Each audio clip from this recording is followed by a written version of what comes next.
Hi, I'm Lisa Singer, the event editorial manager at MediaPost, and this is our new series, Insider Summit BTS, although we're not that new anymore. We've been around a bit and everyone's loving it. And really why? Because we're really looking into sort of behind the scenes of these really influential women marketers who are doing such amazing work. And with me today is Natalie Guzman, and she is the co-president and CMO at Savage X Fenty Lingerie by Rihanna.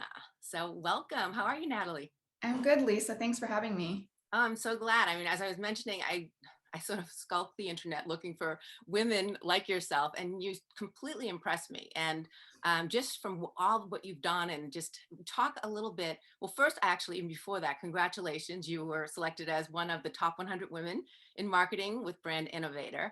And well, tell me about that first, how that made you feel, but also what is that to you, as what is an innovator? What does that mean to you? Not just in marketing, but just in general. Yeah, I mean, for me, winning that or earning that title was really a surprise, but for me, it was really overwhelming. I'm one of those people that tends to stay under the radar. I don't do a lot of interviews. I'm not really out there talking in the press, so to be recognized was pretty phenomenal. But I would say for me, when it comes to innovation, like what I think about and what it means to me, it's really about having the courage to do things that are different or new or disruptive. We tend to want to try to fit everything into a box or make it make sense. And so I think for me, when I think of innovation, it's really about how can you change the status quo and how can you do things differently. I think these past 2 years with everything that's happened with the pandemic, all of us have really been forced to find ways to do things differently and be innovative. For me in particular, it's not just how we had to change the way that we were working and working from home. And, for us, it was how we were shooting into our photo shoots and developing content. It was how we were living in our homes. So I think for me, it's just having that courage to actually execute and do things differently. Well, first, I'm very glad that since you don't do a lot of interviews, I'm glad you decided to do this one. I'm very happy about that. And I mean, talking about, having to, as you said, sort of pivot and start doing things in homes, and even just these kind of interviews. Yeah. We're both in our homes, and having to, with your people that you work with, you're seeing them in their home, you're seeing them interact with their family. Mhm. The dog runs in, the kids run in.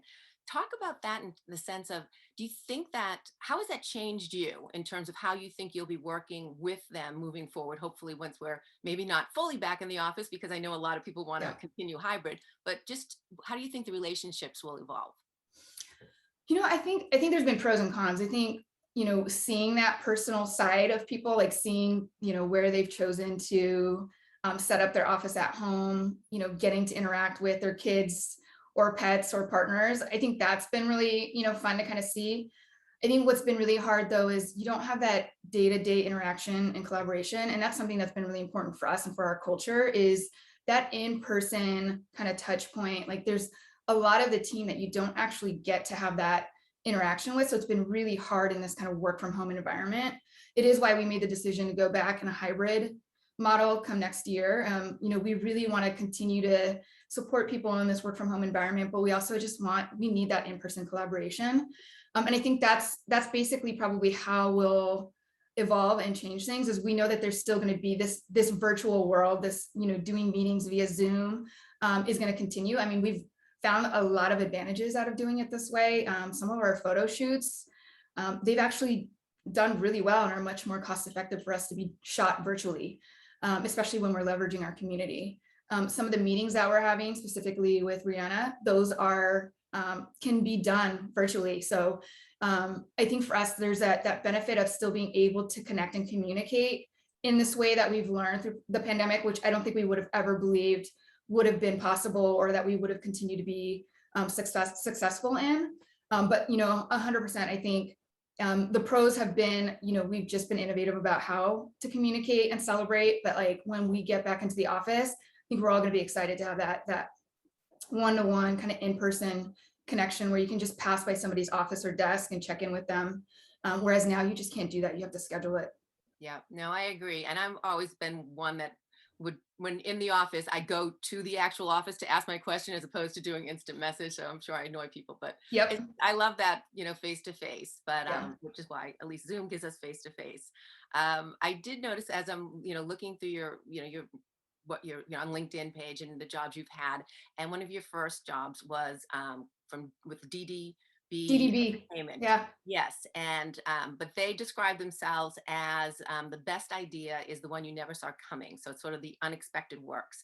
So I want to ask you, is there something in your career that could sort of exemplify that, like something or something just in your life that maybe something unexpected really happened and it actually, you didn't see it coming, but it worked out pretty well. Yeah, I mean, I don't know if there's an idea. I would say probably one of the things that I couldn't look away from, or that I kind of saw coming, but maybe didn't recognize as early as I wanted to, is just being a woman, being a confident and empowered woman. I think women have been spoken to, portrayed, exploited in so many different ways and aspects, not just in the workplace, but also in the media, in marketing, in advertising. So for me, it was one of the things where, I really wanted to be a part of that change and recognize in myself what it means to be a woman, and to be confident. On top of being a woman, my parents are immigrants. They came here. My father came here from the Philippines as part of the Immigration Act of 1965. So, he had a lot of pressure coming into the United States. He was brought in because of his skills in chemical engineering. And I know he suffered from and felt the pressure of being what you call that model minority. And so he put that pressure down on myself, on my siblings.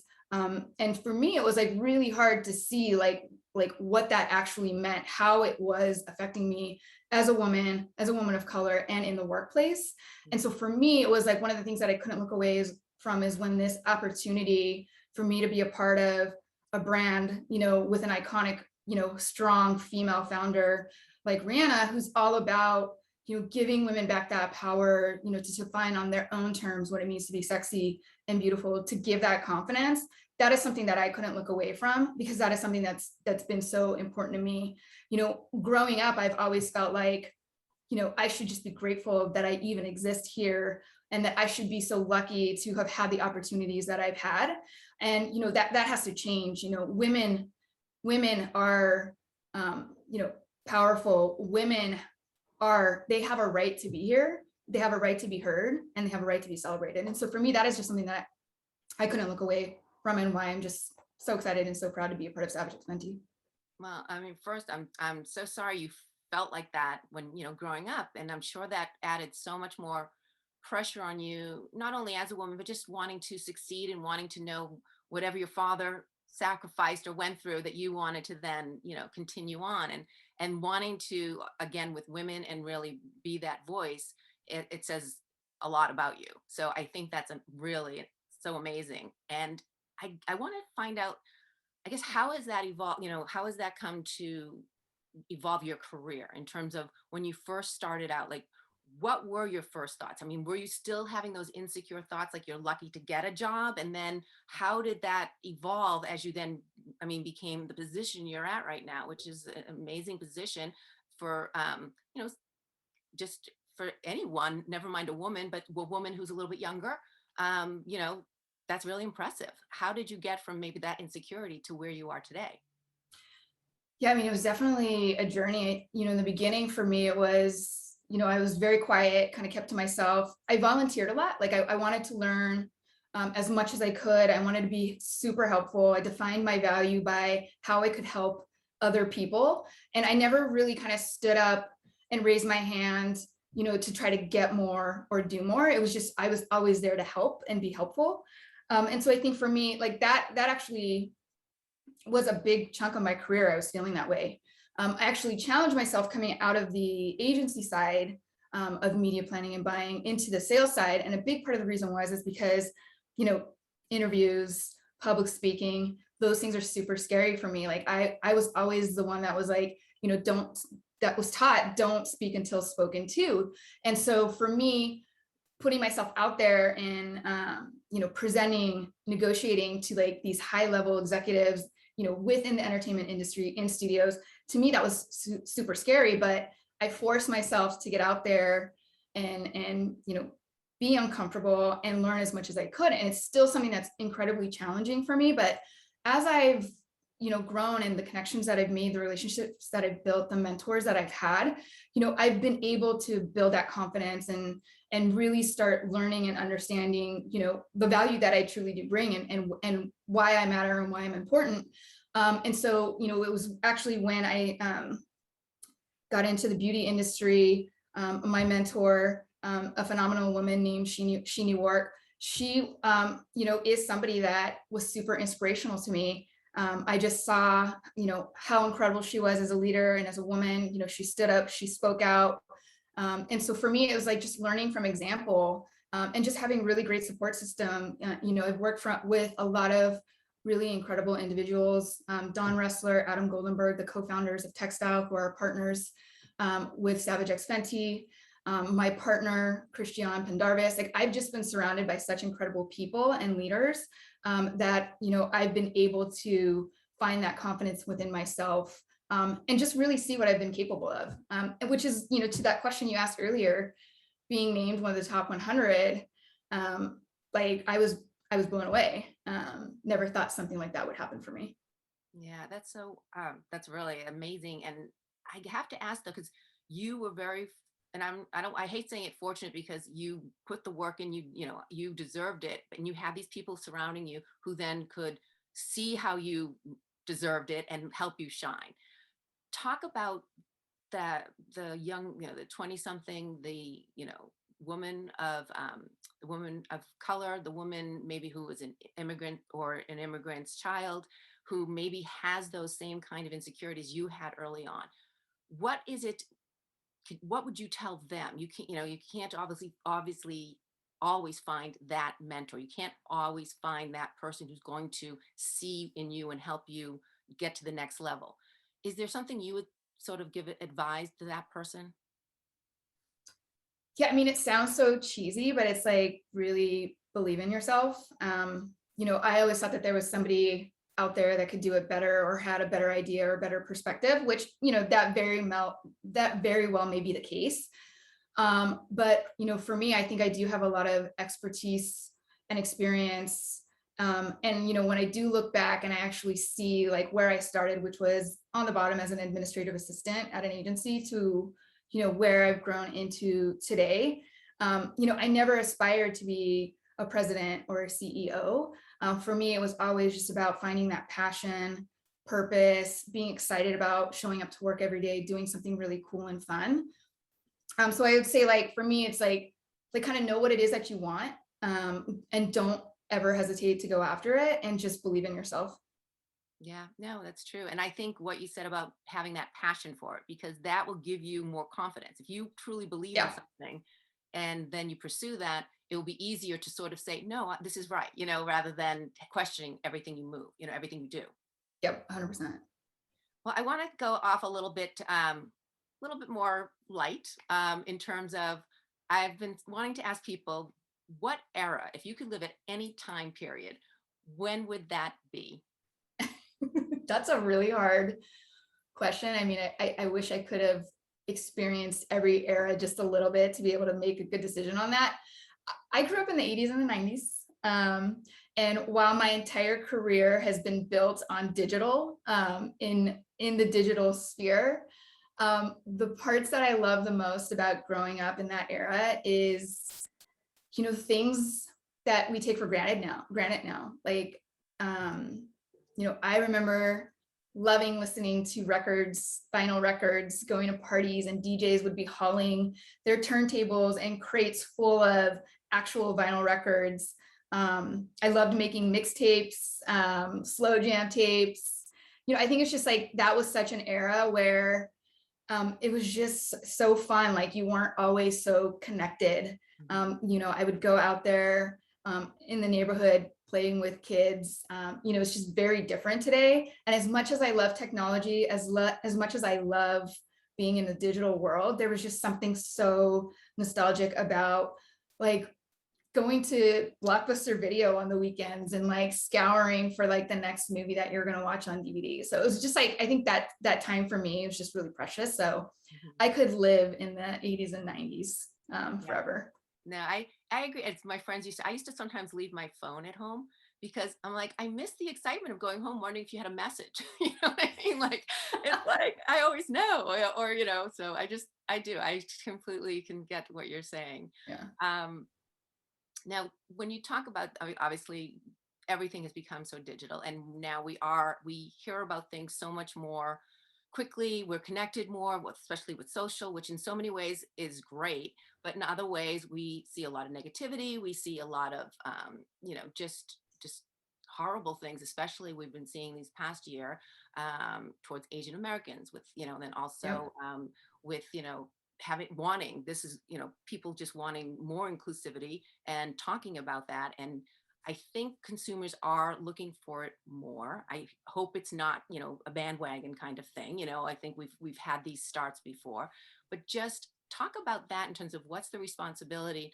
of the brand, and just not even just a brand but just you in your position to sort of be, as you said, you like to be that voice to help more women to get ahead, more women of color, more immigrants, that kind of thing. Yeah. How can you do that in the best way to be as effective as you can? Yeah. I mean, I definitely think brands have a responsibility. When you think about it, we play a role in creating culture, in shaping and reinforcing stereotypes, because we're spending millions and millions of dollars on campaigns, telling stories and delivering messages that are really driving that influence. I think, for us in particular, like being inclusive isn't a choice. It's really more about not intentionally being exclusive. Um, and it's not just about race or ethnicity either. It's really about just the way we see ourselves in general. So I do think, like, for brands, it is a responsibility. They need to be more thoughtful about the impact that they have. And I think it has to be authentic. It can't be performative. And I think that just really goes down to the roots of who the brand is, and what their mission is. For us, it's celebrating the unheard, the unseen, and it's really focused on celebrating individuality. And so we make sure with anything that we do that we can truly speak to that and support that, not just on a campaign level, but at the core of who we are as a brand, as part of our ethos. Well, and you talked about with your different mentors and sort of your how your career evolved from when you first started out as an assistant. And I'm curious though, was there a time during that? Was there something that maybe happened that seemed like the worst thing in the world? And maybe it's not just career wise. Maybe it was personally, but then that somehow led to where you where are today. What's your silver lining? Yeah, so I think for me it was, so I've definitely had some failures in my career. We sold a beauty business in 2014. And after we sold that beauty business, a few of us decided, we were gonna kind of risk it all and take off and build our own little skincare startup. We had a dream that we wanted to keep this, team together. We wanted to have that same success over and over. So we wanted to create and build these incredible brands and then flip them and then do it all over again. And I think we believe, because we were able to do it that first time, that it would be easier for us to do it the second time around. But we learned that the stakes were very different. So we struggled to secure investors, and we struggled to find our way as a team under the new circumstances. So inevitably, that business did end up failing. But for me, what I took from it is it was a time where I learned so much, because I went from having a team of 80, a company of 200 employees, to there was just 6 of us. And we were the ones that were kind of rolling up our sleeves and doing everything. So like soup to nuts when it came to marketing, PR, like I was doing everything. I was a media buyer. I was a content creator. I was a strategist. And so for me, it was like, it was an opportunity for me to just get back down to the nitty gritty and really learn. And, actually that business failing kind of opened the doors for me to come and work at Savage, because the owners of that beauty business that I sold had actually started getting into fashion, oddly enough, and coincidentally. They had started a company called Textile, and they became partners with Rihanna for Savage X Fenty. And so when they heard that, I was closing the doors to this business, they approached me and asked me to come and join their team in building this exciting lingerie brand. So for me, that's my silver lining. Not great, not exciting to have a failure, but learned a lot, and it opened the door to where I'm at today. Oh, failures sometimes I think are the best stories because, and they do end up where even if it doesn't maybe lead to the, it's not the direct cause, from Yeah, A to B, but in some ways it brings you to that point, or at least the learnings do. yeah. So I think that's really they're always fun to hear. I like to hear them, and I have to say, working for Rihanna's line. I mean, when you're approached about that, that must be, a pretty cool thing to hard to not be excited about. Oh no, I mean, it's amazing. Like, you can only dream to work for a woman like her, who's not only like an icon, a global icon, a philanthropist, a creative, but she's also a really phenomenal female leader. So definitely lots to look up to and lots to learn from. And she is one to push us as hard as possible. Anything that you tell her is impossible, she wants you to make it possible, because that's how great she is and she knows it's possible. So it's been really great working for and learning from her. Wow, that's amazing. And I have to ask, since, as you said, you sort of wore a lot of hats when you were doing your own company. And now how does that help you? I mean, obviously you don't have to do all of those things, but that must impact how you are in not only working with the people who are doing that, but, kind of knowing what can be done, what can't be done. So it must sort of direct you a little bit.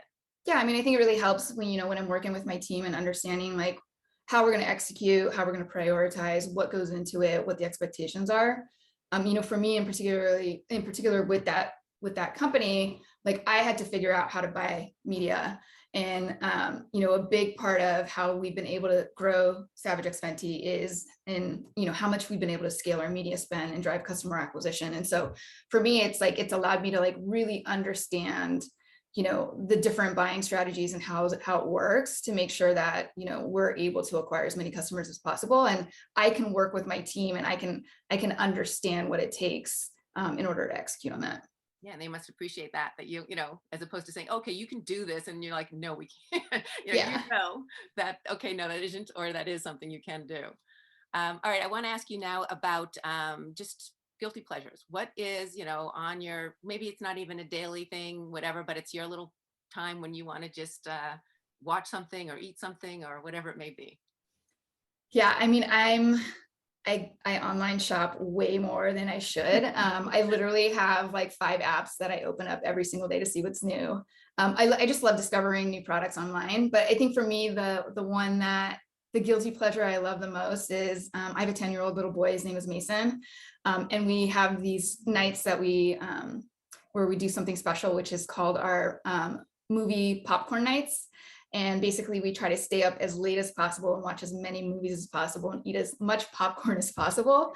And so I just love those are my guilty pleasures, because it's okay. I'm letting my 10-year-old stay up as late as he wants, and we're eating as much popcorn and candy as we want, but we really, really love it. So that's my guilty pleasure. That's awesome. What's the lineup? What kind of films? What kind of movies? Right now, it's a lot of cheesy Christmas movies, but he's a big Disney Plus fan, anything Star Wars related or Marvel related. So Are you excited to? I know with Apple, they're having the whole Peanuts thing, relaunching all this, Snoopy's and Charlie Brown's. Is that something? He's not, he's never gotten into that one. It's more like the kind of action and sci-fi type of stuff. But yeah, but we'll watch anything. We'll give anything a chance. We love cooking shows and competitions as well. Very cool. Well, maybe we'll let them Peanuts people know that to put Snoopy on a spaceship or something, and then, Yeah. then we'll get Mason to watch. Yeah. That's awesome. So, all right, now what if you could be anything else? If you couldn't be a marketer, what would you be? What would be the next career? Oh. So I actually, before I went to FITM, I was studying at Cal Poly Pomona in the hotel, restaurant, and travel management. I think originally I had this idea of actually owning a hotel. But I realized that working for a hotel isn't the same as being able to be a guest at a hotel. And so like I quickly changed paths there, because I'd much rather go and check into a hotel and be a guest than actually be the one that's creating it and servicing guests. So that I still have a passion for it, but if I didn't go into this, that's probably where I'd be right now. You'd open your little hotel. Only your hotel would be different in the sense that when we come in, we carry our own luggage and we do our own massages because you're doing that on your own by yourself. Yep, exactly. That makes sense. All right, that's perfect. Okay, one last question. With the whole honor of Wonder Woman's anniversary, birthday, however, I believe it's 75 years old. I could be wrong, but with that said, all right, one, what is the superpower you would most like to have? So I've been asked this question before, and I would say it's vulnerability because it's so hard. I've definitely learned to be more vulnerable, especially in these past couple of years with everything that's happened in the world, with the brand that I'm leading. And it's so, so tough, but it's so important. And I think for me, that would be an amazing superpower to have. Now I want to ask, what superpower do you have? What superpower do I have? Um, ooh, I think it's probably relatability. Um, I mentor a few people, and I've heard that that's something that they really respect about me. Is that as a leader, I'm super relatable, and just pretty upfront, honest, and frank. And so I think that would be my superpower. Well, having this conversation with you, I do agree with what your friends say. I think that definitely is Thanks. a superpower. So you were great. It was so nice talking with you. I'm so glad that I know you don't do this normally. So I'm really glad you took the time and spoke with me. So thanks. Thanks. I had a great time, Lisa. Good. I'm glad. And if you want to see more people like Natalie, just keep with us each week. Every Thursday, we have a new episode. And if you have anyone that you would like me to pull the curtains back on, another marketer, women marketer that you think is influential and really amazes you, then just let me know and I'll try to get her with me. Okay. Well, thank you. And thanks again, Natalie. Thank you.